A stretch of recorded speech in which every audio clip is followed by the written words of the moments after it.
At least 66 children dead of malnutrition in Gaza amid Israel's war.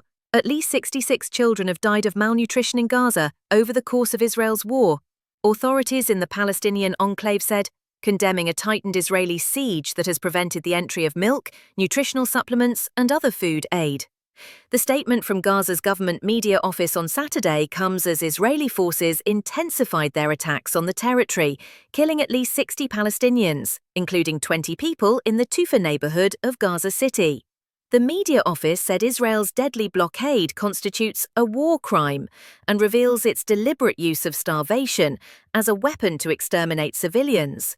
The office denounced what it called this ongoing crime against childhood in the Gaza Strip, as well as the shameful international silence regarding the suffering of children who are left to fall prey to hunger, disease, and slow death. It also said it holds Israel, as well as its allies, including the United States, the United Kingdom, France, and Germany, responsible for this catastrophe, and urged the United Nations to intervene and open the crossings into Gaza immediately. The statement came days after the UN Agency for Children, UNICEF, warned that the number of malnourished children in the Gaza Strip was rising at an alarming rate. It said that at least 5,119 children between 6 months and 5 years of age had been admitted for treatment for acute malnutrition in May alone. UNICEF said the figure represents a nearly 50% increase from the 3,440 children admitted in April, and a 150% increase from February, when a ceasefire was in effect and aid was entering Gaza in significant quantities. In just 150 days, from the start of the year until the end of May, 16,736 children, an average of 112 children a day, have been admitted for treatment for malnutrition in the Gaza Strip, said the agency's regional director for the Middle East and North Africa, Edouard Begbeder. Every one of these cases is preventable. The food, water, and nutrition treatments they desperately need are being blocked from reaching them, he added. Man-made decisions that are costing lives. Israel must urgently allow the large-scale delivery of life-saving aid through all border crossings. Israel intensifies attacks on North Gaza. The warnings came as Palestinians mourned the 60 people killed in Israeli attacks on Saturday.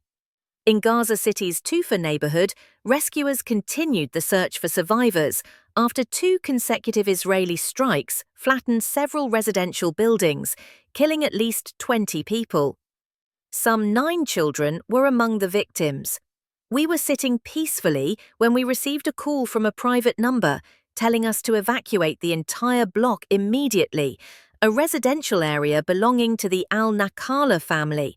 As you can see, the whole block is nearly wiped out, one resident, Mahmoud al-Nakala, told Al Jazeera. We still don't know why 2 3-story homes were targeted.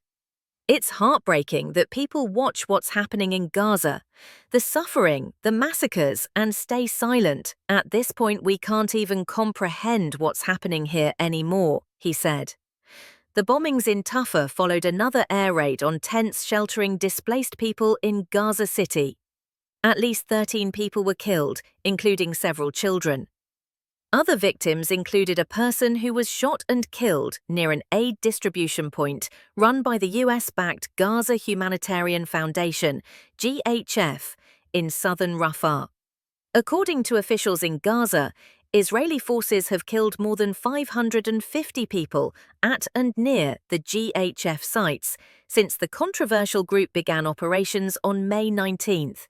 Al Jazeera's Hani Mahmoud, reporting from Gaza City, said that the GHF remains the only source of food in the Strip, as Israel continues to place severe restrictions on the entry of supplies by other groups.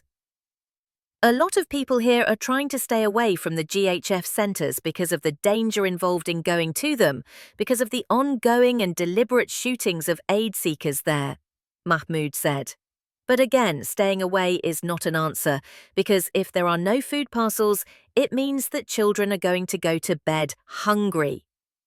Aid groups have condemned the GHF's militarized operations, with UN Secretary-General Antonio Guterres saying on Friday that the US-backed operation in Gaza was inherently unsafe and killing people. Israel's Haaretz newspaper has meanwhile reported that Israeli troops in Gaza were ordered to shoot at unarmed Palestinians at the GHF sites, with one soldier describing the scenes as a killing field. The Israeli military denied the claim. Chris Doyle, the director of the Council for Arab-British Understanding, said the GHF's aid distribution system in Gaza is an abomination and utter disgrace. It is an inversion of all the global humanitarian principles about independence, impartiality, and neutrality, he told Al Jazeera. As we've seen, around about 550 Palestinians have been killed in trying to get food there, to travel by foot, long journeys, and then the families worry whether they'll ever come back again, Doyle said. He went on to describe the situation as another example of how Israel enjoys complete and utter impunity from any of the norms of war, of international law.